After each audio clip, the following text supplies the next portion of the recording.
Selamat pagi, kekasih Yesus Kristus. Majelis Jemaat GKP Rawamangun dan tim multimedia mengucapkan Shalom Elohim. Terima kasih.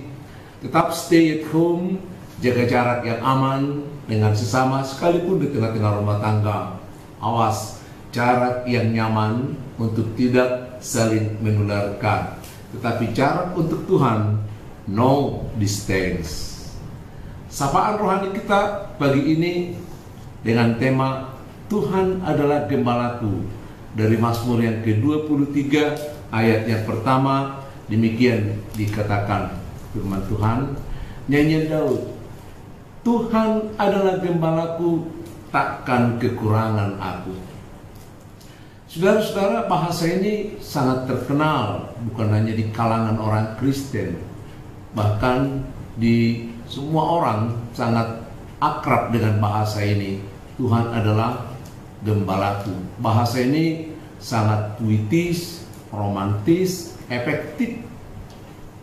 Adalah sebagai bentuk kedalaman seseorang untuk memahami satu situasi, bahkan hubungan antara Tuhan dengan manusia. Semakin dalam kita merasakan satu situasi, maka bukan hanya pikiran atau ilusi kita yang terbawa, namun bahasa kita juga akan semakin terarah, semakin manis, semakin efektif. Contohnya, peristiwa jatuh cinta bagi seseorang adalah merupakan suatu pendalaman yang sangat cepat masuk ke hati. Sehingga semakin kita larut di dalam sebuah cinta, maka pandangan, kata-kata, perbuatan kita juga nanti akan semakin puitis, romantis.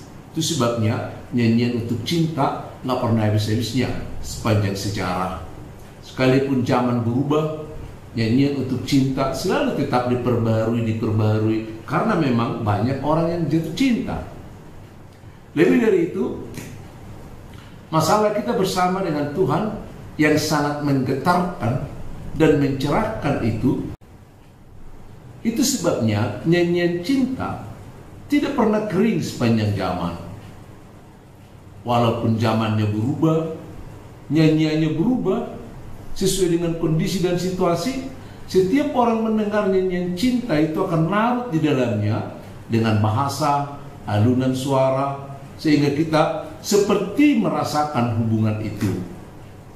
Lebih dari itu juga masalah hubungan kita bersama dengan Tuhan, lebih dari sekedar masalah cinta, tapi ketergantungan hidup juga, sehingga kedalaman hubungan kita yang menggetarkan sekaligus mencerahkan.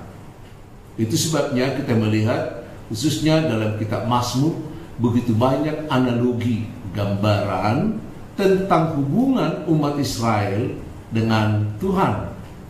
Daud kali ini menggambarkan dalam Mazmur ini bahwa Tuhan itu disebut sebagai Gembalaku. Luar biasanya, bukan hanya Daud menyanyikan Tuhan sebagai gembala, tetapi juga Tuhan menyatakan bahwa dirinya sebagai gembala. Di satu sisi, Daud menyatakan diri sebagai domba yang digembalakan Tuhan. Tetapi di sisi lain, Tuhan juga menyatakan bahwa dia adalah gembala yang menggembalakan domba-dombanya. Jadi puisi ini tidak bertepuk sebelah tangan. Kadang-kadang nyanyian cinta sangat menarik kalau itu bertepuk sebelah tangan. Ada seorang yang seperti pungguk merindukan bulan, dengan segala perasaannya dicurahkan dalam nyanyian. Tapi dalam nyanyian Daud ini bukan.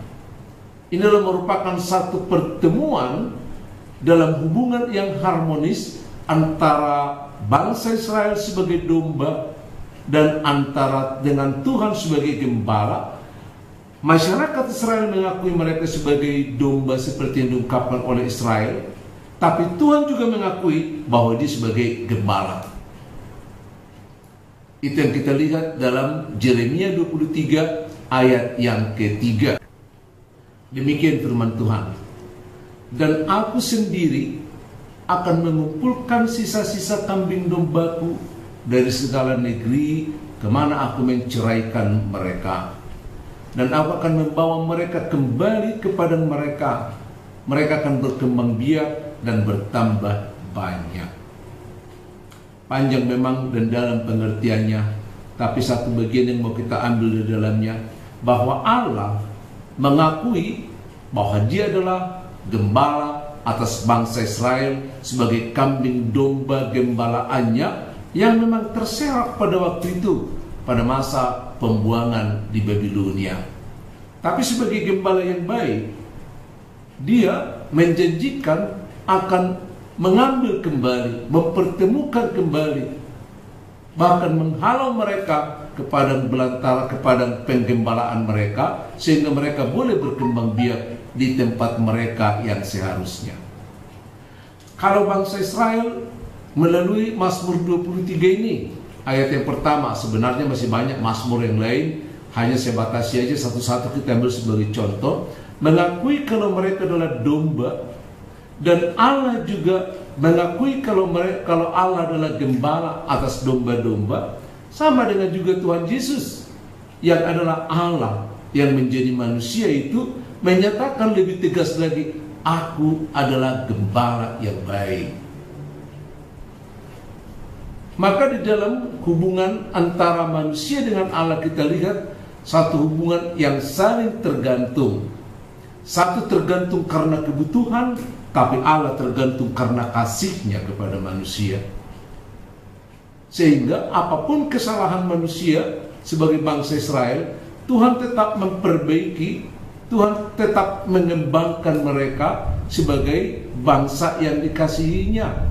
Tapi juga diharapkan dari bangsa Israel kesetiaan, bagaimana ketergantungan mereka kepada Tuhan dengan merasakan nyaman, karena Tuhan sebagai gembala yang baik itu memberikan berbagai fasilitas. Sebagai gembala, Dia bertanggung jawab memfasilitasi kita sehingga kita dikatakan takkan kekurangan aku. Saudara-saudara, dengan demikian kita sebagai domba gembalaan Tuhan, seringkali kita yang mengalami keraguan-raguan, mengalami kebimbangan, mengalami masalah. Tapi yang pertama harus kita ingat adalah kalau kehadiran kita di tengah-tengah dunia ini tidak berdiri sendiri, tidak lahir begitu saja. Kita lahir, kita bertumbuh dalam rencana Tuhan. Oleh karena itu apapun yang terjadi dalam kehidupan kita, Tuhan tahu dan selalu mengarahkan segala sesuatu yang terjadi dalam hidup kita ini menjadi kebaikan.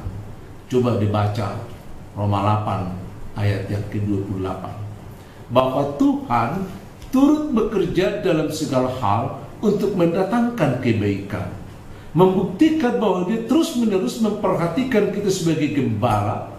Tapi kita juga sebagai domba harus merasa terus-menerus sebagai domba, sehingga yang dituntut dari kita bagaimana kita setia menjalani, mensyukuri atas bimbingan Sang Gembala itu. Perjalanan masih jauh, persoalan masih banyak, kesempatan untuk bertumbuh juga sama banyaknya.